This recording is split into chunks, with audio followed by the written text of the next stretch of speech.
Pernah kepikiran nggak sih kalau hampir semua hal dalam hidup kita di Indonesia, dari makanan yang kita santap, mobil yang kita kendarai, sampai bank tempat kita simpan uang, itu ternyata seringkali nyambungnya ke beberapa perusahaan raksasa yang sama. Nah, mereka inilah yang kita sebut konglomerat. Kekuatan super besar yang kadang nggak kelihatan tapi dampaknya nyata banget. Oke, yuk kita coba bedah bareng-bareng. Coba deh pikirin sebentar, apa sih benang merahnya antara semangkuk Indomie yang kita makan pas hujan-hujan, mobil Toyota yang seliweran di jalan, sama aplikasi mobile banking BCA yang ada di handphone kita? Jawabannya mungkin bikin Anda kaget. Semuanya itu adalah bagian dari sebuah ekosistem bisnis raksasa yang sama. Yup, mereka semua itu bagian dari sebuah konglomerat. Gampangnya, konglomerat itu adalah satu perusahaan induk super besar yang bisnisnya ada di mana-mana, di banyak sektor yang beda-beda. Anggap aja kayak atlet serba bisa di dunia bisnis, jago di banyak cabang olahraga sekaligus. Cara paling gampang buat ngebayanginya adalah seperti gurita raksasa. Badannya itu perusahaan induk, terus tiap tentakelnya itu menjangkau sektor bisnis yang berbeda. Ada tentakel yang ke perbankan, ada yang ke otomotif, kebun sawit, sampai ke toko retail. Makanya sering banget disebut gurita bisnis. Nah, strategi inti si gurita ini sebenarnya simple, diversifikasi. Ini pepatah klasik banget di dunia investasi. Karena bisnisnya banyak, mereka jadi tangguh banget. Contoh gampangnya gimana? Mungkin pas ekonomi lagi susah, penjualan mobil lagi turun, tapi ternyata bisnis kelapa sawit mereka lagi untung besar. Karena harga di pasar dunia lagi tinggi. Jadi risikonya tersebar. Kestabilan ini nih kuncinya. Jadi, ada 3 hal utama yang bikin mereka ini perkasa banget. Pertama, diversifikasi yang barusan kita bahas. Kedua, mereka punya ekosistem yang kuat. Anak-anak perusahaannya itu saling bantu. Misalnya nih, dealer mobil grup Astra bisa langsung nawarin kredit lewat ACC atau TAF, yang ya sama-sama punya Astra juga. Semuanya nyambung. Ketiga, akses modal yang gampang. Ya jelas, perusahaan segede dan sementereng itu, bank manapun pasti mau kasih pinjaman gede dengan bunga yang bagus. Oke, sekarang ayo kita kenalan sama beberapa pemain utamanya. Ini bukan perusahaan kaleng-kaleng loh, mereka ini para titan yang menguasai Bursa Efek Indonesia. Yuk kita lihat nama-nama terbesarnya. Pertama, ada grup Astra. Wah, ini sih sering banget dibilang cerminannya ekonomi Indonesia. Rasanya susah banget kita hidup seharian tanpa nyentuh produk atau layanannya Astra. Tentakel bisnisnya itu ada di mana-mana. Dari mobil Toyota dan Daihatsu yang jadi raja jalanan, alat berat dari United Tractors yang dipakai buat bangun infrastruktur negara, sampai kebun kelapa sawit yang luas banget.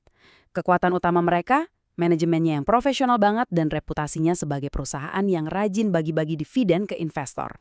Selanjutnya, ada titan yang mungkin ada di meja makan kita semua sekarang, Grup Salim. Kalau Astra itu rajanya jalanan, Salim ini rajanya dapur dan warung di seluruh Indonesia.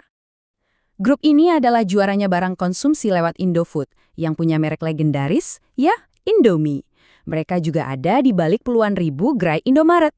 Ini kekuatan mereka yang paling jelas. Mau ekonomi lagi bagus atau jelek, orang pasti butuh makan dan belanja kebutuhan pokok. Makanya saham mereka itu sering dianggap sebagai saham defensif, aman di kala krisis. Sekarang kita geser ke grup yang lagi fenomenal banget nih belakangan ini. Grup Barito. Mereka ini pemain kunci di sektor energi dan petrokimia. Barito ini kuat banget di industri petrokimia lewat Chandra Asri. Tapi yang paling menarik, mereka sekarang lagi manuver besar-besaran ke sektor energi terbarukan lewat Barito Renewables. Strateginya kelihatan banget, agresif, modern, dan sejalan sama tren global soal transisi energi. Keren! Terakhir tapi jelas bukan yang paling kecil, ada grup Jarum.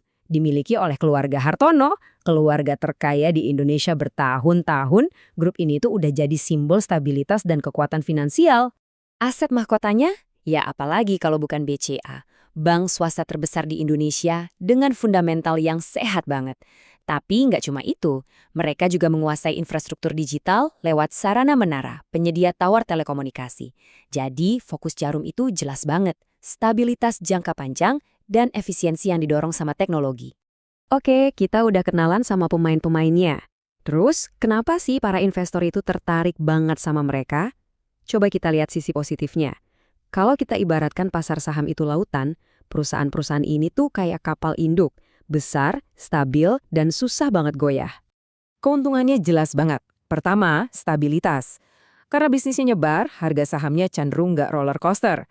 Terus mereka juga biasanya diurus sama tim manajemen paling jago. Kombinasi ini bikin mereka jadi pilihan yang pas buat investasi jangka panjang, di mana kita bisa manfaatin kekuatan dari bunga majemuk atau compounding interest. Tapi, eits, tunggu dulu. Tentu aja nggak ada investasi yang bebas risiko. Di balik ukuran raksasa mereka, ada juga loh bahaya-bahaya tersembunyi yang harus kita waspadai. Ukuran yang besar itu bisa jadi pedang bermata dua.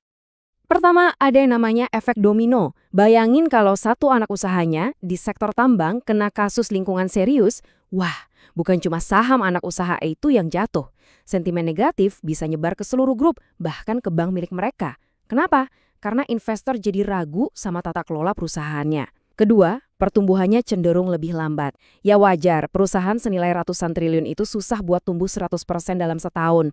Dan terakhir, strukturnya itu kadang rumit banget, jadi kita bingung sebenarnya untung terbesarnya datang dari mana sih? Nah, kerumitan ini memunculkan satu konsep penting, diskon konglomerat. Jadi gini, kadang-kadang pasar itu menilai perusahaan induk itu lebih murah daripada kalau kita totalin nilai semua anak perusahaannya satu persatu. Aneh kan? Ini terjadi karena sebagian investor ngelihat struktur yang terlalu rumit itu sebagai tanda nggak efisien, atau bahkan ada resiko yang nggak kelihatan. Jadi, terus gimana caranya kita sebagai investor menganalisis monster-monster bisnis ini tanpa pusing duluan? Tenang, ada beberapa langkah sederhana kok yang bisa jadi panduan awal buat Anda. Kuncinya ada di dua pertanyaan ini. Pertama, temukan mesin labanya. Maksudnya dari semua tentakel gurita itu, cari tahu tentakel mana yang paling jago cari duit. Contoh, di Astra, kalau harga batu bara lagi meroket, keuntungan dari United Tractors bisa jadi dominan banget. Pertanyaan kedua, periksa dividen. Perusahaan ini rajin nggak sih bagi-bagi untung ke pemegang saham? Riwayat dividen yang konsisten itu tanda perusahaan sehat dan peduli sama investornya. Nah, sekarang Anda udah lihat gimana cara kerja gurita-gurita bisnis ini.